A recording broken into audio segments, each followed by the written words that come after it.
bolmaz mı? Şahir Abdülkerim Behmen. Üç bölünüp mazlum bolan Türkmenler birleşmenin yolun tapıp bolmaz mı? Cahan lezzetinden mahrum görenler birleşmene yolu alıp bolmaz mı?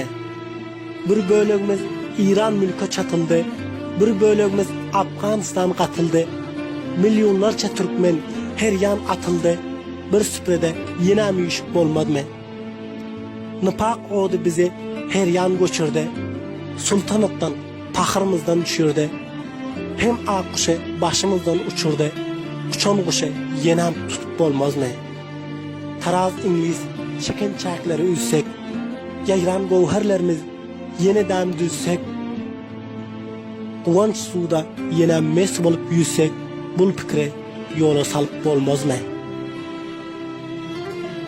Hani bugün Oğuz Han'ın şevketi, hani Mahmud betişken taç tahtı, nira gitti Salcukların ak baktı, yatan baktı, oyandırıp bolmaz mı? Türkmen ile nirde bolsa oyansa, alıp tiken yağlı yüce dayansa, adat bolup cahanına kuvansa, bu murada piruz bolup bolmaz mı?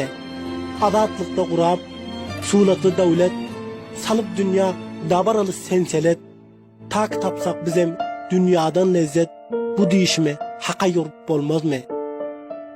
Direlense Türkmen sahranın güyüce, balha yeter tolkumlarının uğuce, şora taşlar bu Behmen'in her mavce, bu Türkmeni güçlendirip bolmaz mı? Bu Türkmeni güçlendirip bolmaz mı? Ses Karavli.